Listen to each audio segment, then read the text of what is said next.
Hello everyone and welcome back to a special May the 4th set review. Today we'll be taking a look at set 75341, Luke Skywalker's Landspeeder. This is the first UCS set released in 2022 and was accompanied with the release of the limited Lars Family Kitchen set sold only for a few days around May 4th. If you haven't seen my video on that set, check it out. The box for this set is pretty hefty, and the one I got in particular was a little rough around the edges, but that's alright, I don't keep the boxes. I do appreciate the artwork on them though, and the artwork on the front follows the standard black background UCS style, of which I'm a huge fan. Turning the box around shows another angle of the speeder, this time with the stand-in minifigures included, as well as some pictures of the speeder from the movie. The side of the box includes a front-on view of the speeder, and that really ties the box art together for me. It feels very clean and very put together. Awesome job, LEGO. Now, let's get this thing built. As for the building process, I'll be honest, I had my sights set pretty low.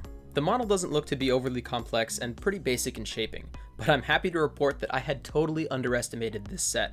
It's true, laying the groundwork for the body of the speeder can get a little dull, but the techniques used to achieve the clean look on the top and bottom of the front bumper totally caught me by surprise.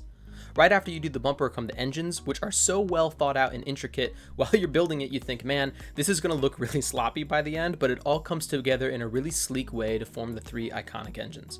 As far as the building experience goes, it's safe to say I'm very satisfied.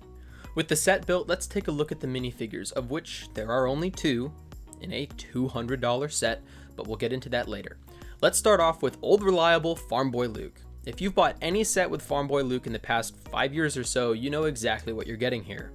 Decent front and leg printing, decent back printing, reversible head, nothing really to write home about here, but I guess you need a Farm Boy Luke for the Landspeeder set, so I'll let it slide. Now, would it have been nice to get a blue milk Luke in this set, like in the polybag? Sure. Why didn't we? No idea.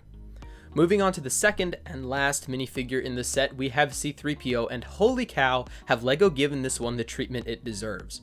Right off the bat, we've got dual printed legs showing off C-3PO's silver leg on the left and a detailed front printing that carries down into waist printing. If you weren't already impressed by that, he also has side printing on the legs and the arms. And of course, you have the standard printing on the back and the custom molded head, but oh my god, LEGO knocked it out of the park with this one. Whatever gripes I had with Farm Boy Luke are almost entirely forgotten about with how phenomenal this C-3PO is. But let's not forget, this is a UCS set where minifigures are just a bonus, so let's not spend any more time on these, let's dig into the set. Here it is, on its stand and in all of its glory, and let me just say that the presence this thing holds is more profound than I thought it might be. Walking into my room, the first set I notice is the UCS gunship, but the second set I notice, Luke's Landspeeder. This thing looks really great from every angle and has a really well designed base to make it look like the speeder is hovering. While we're talking about the base, the plaque is just one enormous sticker, and I hope that this is the last time that's the case, because another LEGO set, I think it's a Ferrari, has a similar plaque that was printed. So LEGO, if we have more stickers in the future, we're gonna have some problems. I'm willing to overlook that for now though, and instead look at just how smooth this set looks. LEGO nailed all the angles and smooth sections while leaving the flat areas with studs on top to preserve the fact that as sleek as this looks, it is still a LEGO model. The cockpit has very little going on inside, but that's alright. It's got a steering wheel, gear shifter, and a radio, and in a speeder, I suppose that's all you really need.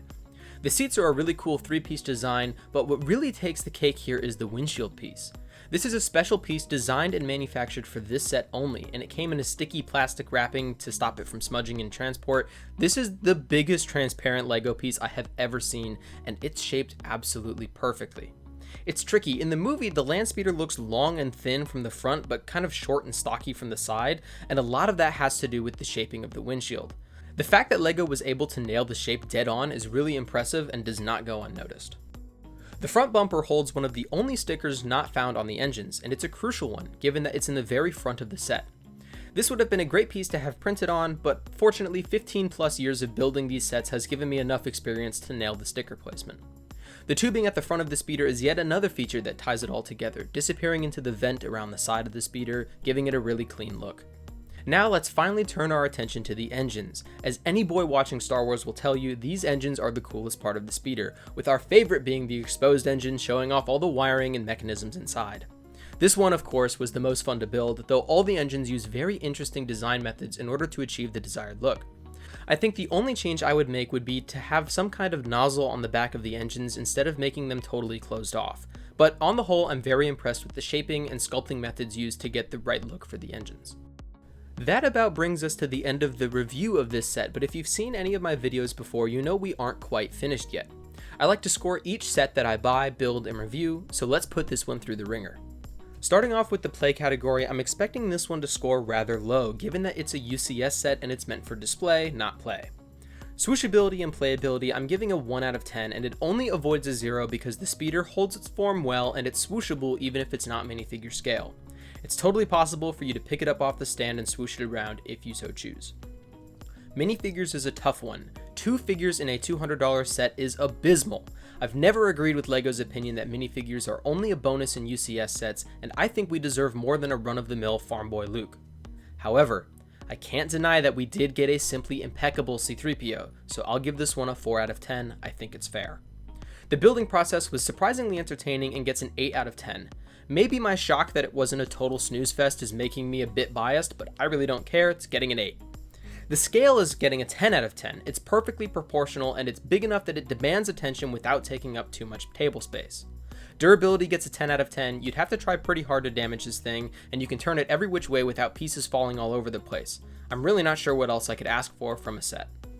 Now onto the display categories, and this is where I expect this set to really shine. Starting off with the price, and you know what? This is a pretty sizable set for $200. I think I'll give it a 9 out of 10. I struggle to see LEGO listing this set for anything lower than $200, but a price point of $160 would definitely push this set to a 10 for me. The box art was exactly what I look for in a set and gets an easy 10 out of 10. The aesthetics of this set are very, very good, as can be expected from a UCS set, and gets a 9 out of 10.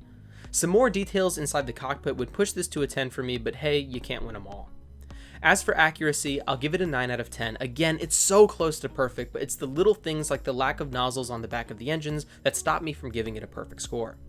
For building techniques, this thing gets a 10 out of 10. I was blown away by some of the methods used and pleasantly surprised by the sections I thought would be most boring to build.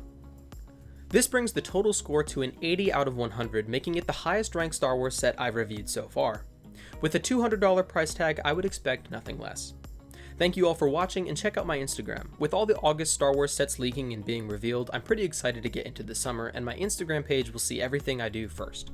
Until next time, take care.